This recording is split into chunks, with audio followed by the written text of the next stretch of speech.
Coming up on our newscast tonight. Two different sets of weather conditions dominate Tuesday's forecast. While the nation's capital is under a sunny blue sky, it's not the case in the southeastern parts, where vast agricultural lands are underwater and schools have closed to ensure students' safety. Seoul's basketball delegation crossed the border to engage in some friendlies with North Korean players. Also in the agenda is the women's squad coaching staff thoroughly analyzing the players to field a unified team for the Asian Games. In his weekly cabinet meeting, President Moon Jae-in focuses on promoting gender equality and eradicating sexual violence from society. He calls on officials to push themselves to create a fair nation free of discrimination. News Center begins now.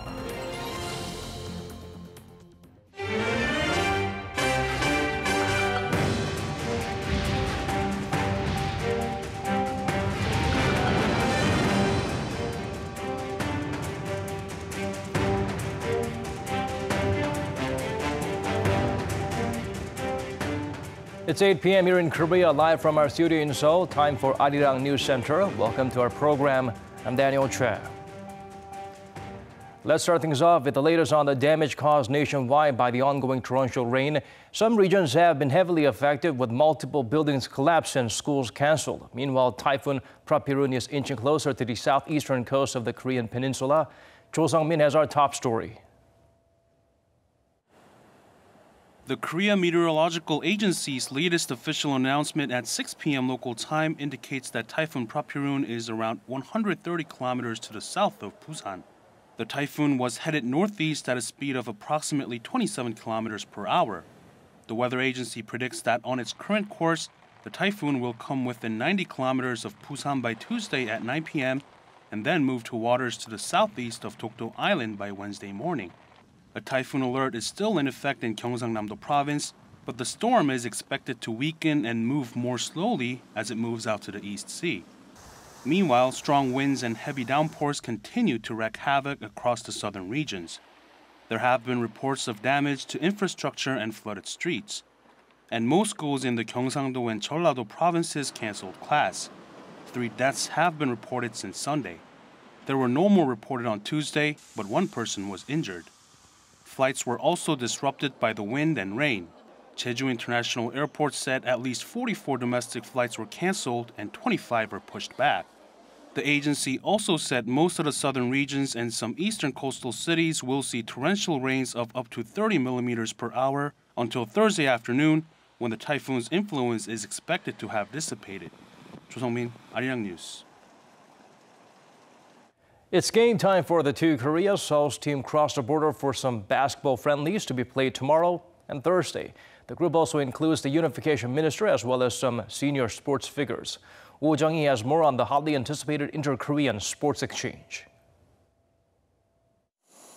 A group of over 100 South Koreans arrived in the North Korean capital Tuesday morning for the inter-Korean basketball games this week. The group is led by Seoul's unification minister Cho Myung-kyun and includes 4 other government officials, 50 male and female basketball players, 30 members of the press, 15 support staff, and 1 court announcer. Pyongyang's vice sports minister came out to Pyongyang's Sunan airport to welcome the South Koreans. I am deeply moved to be here. I heard Pyongyang has changed a lot, and I can indeed feel that. We brought from the South warm hearts yearning for reconciliation and cooperation, and I'll make sure to deliver that feeling to the North Korean citizens. We fervently welcome Unification Minister Cho Myung-kyun and all of the members that came to Pyongyang for the basketball games. I'm proud that sports are paving the way for reconciliation, cooperation, peace, and prosperity between the North and the South. The South Koreans' visit comes as the two Koreas agreed at their sports talks in June to hold the South-North Unification Basketball Games in July. They'll play 4 friendly matches in total, 2 games each on Wednesday and Thursday. No national flags or anthems will be used. But these basketball games are more than just friendly matches because the female basketball players from both sides will form a unified team for the upcoming Asian Games in August. I think it's the people's wish for the North and the South to use one single flag that includes Dokdo Island at the Asian Games. And the South Korean basketball authorities now traveling to Pyongyang will be eager to see the standard of the North Korean players and assess how well the two sides can play together. This will be the fourth Inter-Korean basketball games, with the last one held 15 years ago. The South Korean group will fly back to Seoul on Friday. 오정희, Arirang News. With the Asian Games in Jakarta not too far away, the chance to meet, greet, and mix it up with Pyongyang Supers holds greater meaning to the women's squad, which is why before the trip, our Kurini went down to the practice facility to hear directly from Seoul's players their thoughts, as well as their expectations regarding their potential teammates across the border. The recent practice session for the South Korean women's basketball team at the National Sports Training Center in Jincheon, Chungcheongbuk-do Province was an extra special one. They practiced as usual, but with anticipation for a special series of games, friendly matches against their North Korean counterparts in Pyongyang. The games are scheduled to take place on Wednesday and Thursday. The decision to play the games was reached by the two Koreas at their sports talks in June to boost cooperation and strengthen unity. South Korean women's basketball team has been busy preparing for the upcoming game in Pyongyang. The players expressed their excitement at flying north and meeting their counterparts. I'm excited to go to North Korea and play games against them. I'm looking forward to the chance and opportunity. Coming together peacefully is awesome, through basketball. The players feel honored to participate in the basketball games in Pyongyang. I hope our team can contribute to improving inter-Korean relations. This will be the fourth time the two Koreas meet on the basketball court. The most recent match was held 15 years ago in 2003. The team's head coach says he will use this chance to build strong ties with the North Korean players. The North Korean basketball team is known for being very well organized. They're also very good defensively. With this opportunity, I hope our team maintains a good relationship with the North Korean team. Meanwhile, Seoul and Pyongyang's female basketball players will meet again at the upcoming 2018 Asian Games in Jakarta. It will be just the second time for the two Koreas to form a unified team at a major international sporting event, after they formed a joint women's ice hockey team at the Pyeongchang Winter Olympics. 고륜이, Arirang News. Mike Pompeo will travel to North Korea again. It'll be his first trip to the regime since the landmark Pyongyang-Washington summit. According to our Oh Soo-young, America's top diplomat will likely focus on setting a timeline for denuclearization.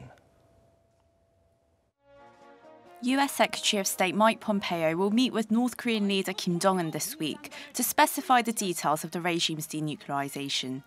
White House Press Secretary Sarah Huckabee Sanders on Monday confirmed his three-day trip to Pyongyang. To continue the ongoing and important work of denuclearization on the Korean Peninsula, Secretary Pompeo will be leaving for North Korea on July 5th to meet with the North Korean leader and his team. This will mark Pompeo's third visit to the regime this year, and the first since the historic June 12 summit between Kim Jong-un and President Trump in Singapore, where they agreed on the full denuclearization of the Korean Peninsula. However, many have criticized the agreement for lacking specific details on the process. Skepticism has further deepened amid US media reports, citing intelligence sources that the North does not intend to completely give up its nuclear weapons and technology. Sanders has refused to elaborate on the reports. In the last 8 months, you haven't seen missile launches. You haven't seen the nuclear detonations. And again, these conversations are continuing to evolve. I'm not going to get into the details, but I can tell you that progress continues to be made. According to a New York Times report, Pompeo's visit will likely focus on presenting a denuclearization timeline, beginning with the North's declaration of all its weapons, missiles and production facilities. This, the report said, would be the first real test of the regime's commitment towards abandoning its nuclear weapons. Sanders on Monday expressed optimism, backing National Security Advisor John Bolton's remarks that the North's nuclear weapons program could be dismantled in a year, given the right conditions. She said that working-level talks at Panmunjom between US Ambassador to the Philippines Sung Kim and North Korean officials on Sunday had gone well, and that Pompeo would continue the discussions. According to the State Department, Pompeo will make a stop in Tokyo after his talks in Pyongyang to discuss the denuclearization issue with South Korean and Japanese officials. South Korea's foreign ministry said Tuesday that Seoul, Washington and Tokyo are currently working out a schedule for a trilateral meeting. On whether Pompeo would stop by Seoul on his way to Tokyo, the ministry said it does not have any remarks at this point. 오수영, Arirang News.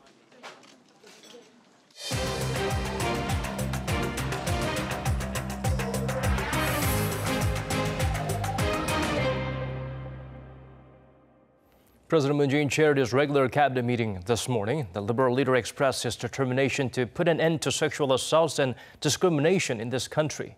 Hwang Ho-jun has the highlights from that session. Not enough is being done to promote gender equality and root out sexual violence in our society. That was South Korean President Moon Jae-in's message as he chaired a weekly meeting of his cabinet on Tuesday as the nation marks the 23rd Gender Equality Week. 국민들께서는 나라다운 나라, 공정한 나라, 차별 없는 나라를 만들라는 요구를 계속하고 있습니다. 우리 사회 전반에 깊숙이 자리 잡은 성차별과 성폭력을 근절하고 성평등한 민주사회를 만들어내지 못한다면 우리는 그러한 국민의 기본적인 요구에 답하지 못하는 것입니다. He said that the cabinet would be discussing additional and stronger measures to combat sexual harassment and ensure gender equality, but also pointed out that a lack of measures is not the real issue. 보다 중요한 것은 대책을 추구하는 것이 아니라 발표한 대책을 철저하게 이행하는 것입니다. The South Korean leader said implementing those steps cannot be left only to the Ministry of Gender Equality and Family. Rather, fighting sexual violence and discrimination will require the combined efforts of all branches of government so that fairness and equality can be implemented in all workplaces. Also, President Moon called for the government to be fully prepared to respond to any emergency and minimize damage as Typhoon Prapiroon passes through the Korea Strait. He urges ministers to be on full alert until the typhoon completely dissipates and to cooperate with local governments to quickly deal with any damage that has already been done. Hwang Ho-jun, Arirang News. The Me Too movement brought about a wave of change around the world, including Korea. On this, the 23rd Gender Equality Week, our Cha Sang-mi sheds light on the government's plans designed to help eradicate sex crimes. In the wake of the Me Too movement that spread across Korea in late January, after public prosecutor Seo Ji-yeon revealed her experience of sexual harassment in the workplace, the Korean government has taken action to try and prevent it with severe disciplinary measures. President Moon, during a cabinet meeting on Tuesday, asserted the need to eradicate sexism and sexual assaults from Korean society and to create an equal and fair country. He stressed that the task should not just be the responsibility of the Ministry of Gender Equality and Family, but needs the combined effort of all branches of government. The Gender Equality Minister Chung Hyun-baek said there are 19 regulations that need to be legislated or revised.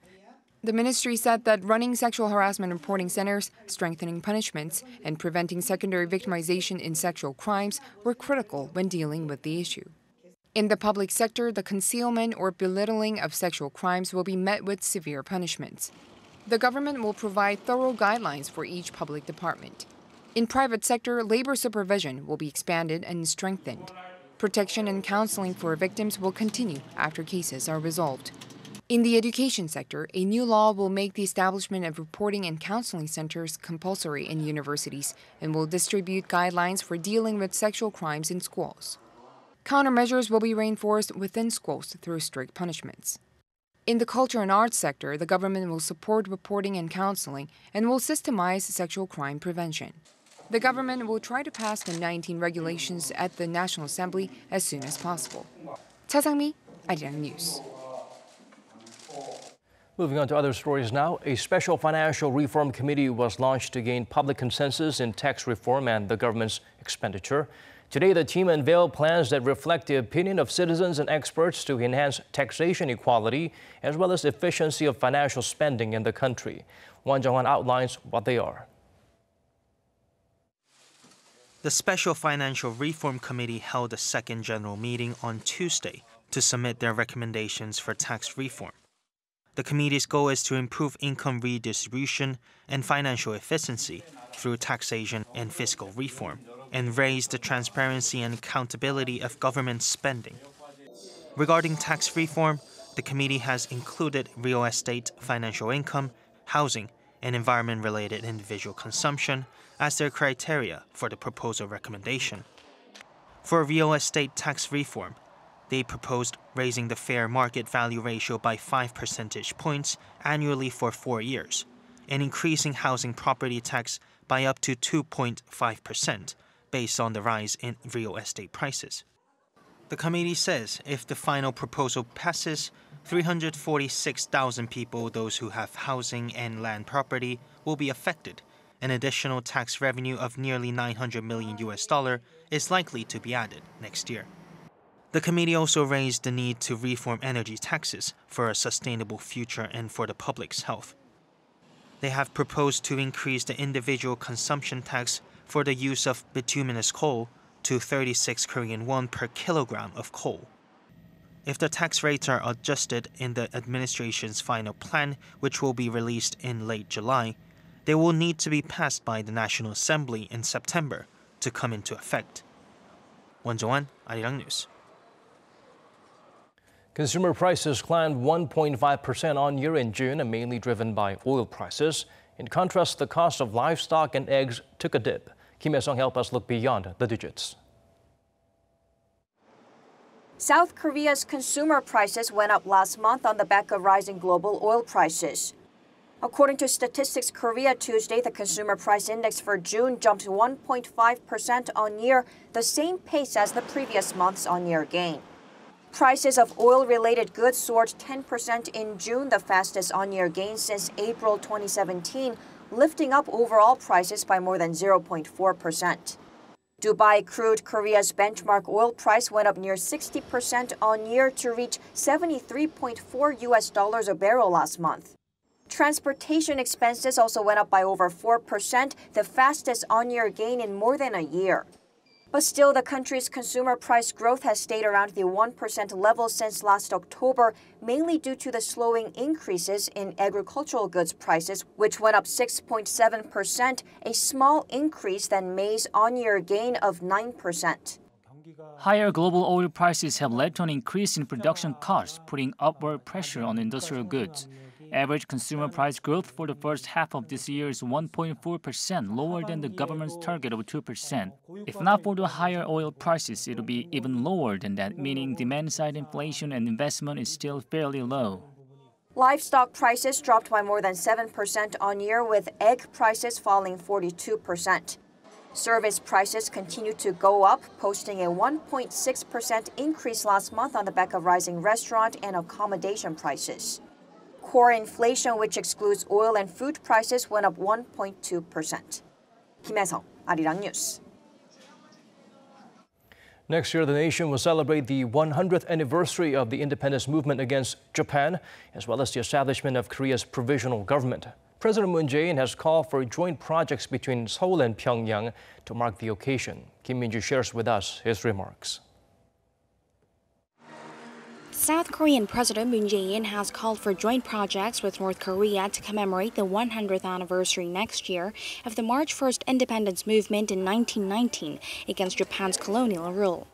He made the remarks at a ceremony launching a committee to prepare for the anniversary of the movement and for the establishment of Korea's provisional government in exile in the same year. The president noted that sharing the history of Korea's independence can promote cross-border reconciliation. 70년을 이어온 남북 분단과 적대는 독립운동의 역사도 갈라놓았습니다. 지난 4월 27일 저와 김정은 위원장은 3.1운동 100주년 남북 공동기념사업 추진을 논의했고 판문점 선언에 그 취지를 담았습니다. 남과 북이 독립운동의 역사를 함께 공유하게 된다면 서로의 마음도 더 가까워질 수 있을 것이라고 생각합니다. The committee, which includes some 100 private individuals and government officials, will be tasked with preparing events that will commemorate the sacrifices of patriots and look back at Korea's developments over the past century, as well as prepare for the next 100 years based on peace and democracy. President Moon has put great emphasis on the 100th anniversary as he considers the start of the provisional government to be the foundation of modern Korea. 3.1운동과 임시정부 수립 100주년을 기념하는 일이 정의롭고 공정한 나라의 토대가 되어야 할 것입니다. 100주년 기념사업 하나하나가 우리의 역사적 자긍심의 근거가 될 것입니다. The committee will draw up a comprehensive plan for the commemorative event sometime between August and September. 김민지, Arirang News. A major air carrier in the nation is bombarded by complaints. Flights have been delayed significantly and some planes took off without meals to serve, all because of catering issues. Kim Mo-kyun has the full story. For the third consecutive day, dozens of flights of Asiana Airlines have been delayed due to problems with the supply of in-flight meals. The delays continue, but in the first 2 days, the airline says nearly 70 flights were held up by more than an hour, and more than 50 others had to depart with no meals at all. The problem started at Asiana's suppliers. The fire broke out at the catering service used by the airline, a company called gov't Korea. Asiana had only recently signed with gov't at the start of this year. After the fire, to keep its meal supplies going, Asiana signed a temporary 3-month contract with a small company with only 68 employees. Asiana needs some 25,000 meals a day, but the small company was apparently overwhelmed, having previously handled only 3,000 meals a day. Asiana has insisted the supplier was up to the job, but had run into difficulties with logistics and transport. Asiana's CEO has posted a public apology on the firm's website, explaining that the airline is working to normalize its in-flight meal service as soon as possible. The carrier is currently providing a gift certificate worth up to about $45 to passengers who are not able to get their meals. Kim Mo-kyun, Arirang News. A youth football team that went missing in a cave in Thailand have been found. Along with their coach, the boys survived 9 days in the dark. The real challenge now is rescuing them out safely from the flooded area. It's going to be a long process involving food supplies, water pumps, and perhaps even holding their breath.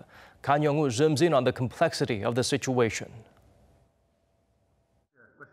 After 9 days of being trapped in a cave in Thailand, 12 boys and their football coach have been found alive. But the challenge now is how to get them out of the cave safely. Thai military officials have said that it could take several months to get everyone out of the cave complex, and they're preparing to deliver long-term food supplies to the boys and their coach. Although engineers have been pumping water out of the cave and a temporary respite from the rains has helped lower water levels, heavy precipitation is expected in the coming days, which could hinder rescue efforts and extend the boys' time underground. The option to bring them out through the submerged tunnels would be the quickest way, but it is also the most dangerous, as none of the boys can swim or dive. Even professional divers need several hours to just get to the trapped group from the entrance. Drilling is another option to free the boys, but to begin the process, new roads would have to be built above the caves to bring in heavy drilling equipment. Without knowing everything about the caves, the chance of digging a hole in the right place for the rescue plan is considered very low. So it is difficult to get the boys out of the caves as of now, but Thai officials say that none of the trapped group are in a critical state. Yesterday, we evaluated the health situation unofficially. The majority of the kids are in the green. There may be some kids with minor injuries, so they may be at the yellow level, but we can confirm that none of the kids are at the red level. The boys aged between 11 and 16 went missing with their football coach on June 23rd after they tried to explore the Tham Luang Cave complex in Chiang Rai. Kan Young-woo, Arirang News.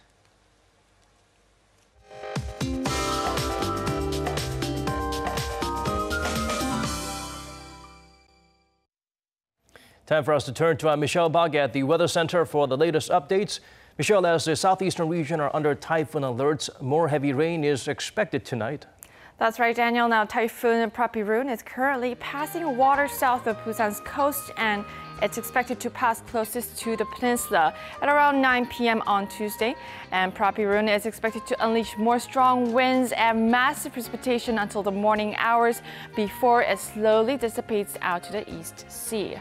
So starting tonight until tomorrow, the southern coast will receive up to 150 millimeters of rain, while the southeastern provinces will see up to 80 millimeters of heavy rain. The rest of the country will get sporadic showers during the afternoon and to the evening. And if there's no rain nor wind, then there's going to be hot temperatures and high humidity levels. The morning in Seoul will begin at 23 degrees Celsius with similar temperatures across the whole country tomorrow. And the daytime highs will also be around 10 degrees higher, Seoul reaching up to 31 degrees, Busan at 29. I'll leave you with the weather conditions around the world.